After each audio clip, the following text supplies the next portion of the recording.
Сегодня все Атабаево собралось в одном месте, чтобы почтить память героя России. На малую родину Марата Ахметшина приехали его родные и близкие. Верный друг, любящий муж и заботливый отец. Таким его помнят. Он очень добрый, отзывчивый. Вот когда кто бы о чем-либо его попросил, он всегда, вот, что в его силах, он всегда помогал. Хочу выразить глубокую признательность, благодарность родителям. Низкий поклон вам за воспитание героя, который стал для нас символом воинской доблести и славы.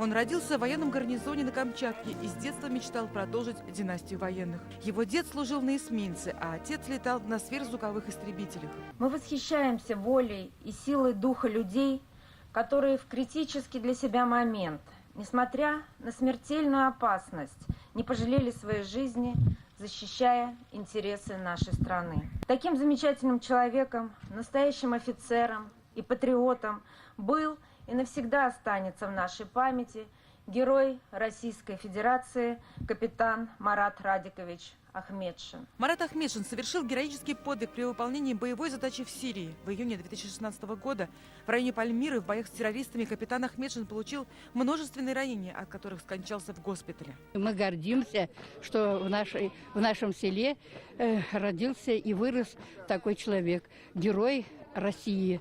Очень мы благодарны этой семье.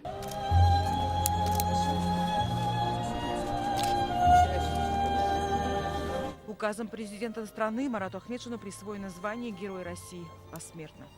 Эльмира Шамаданова, Марат Зайдуллин, ТНВ, Лаишевский район.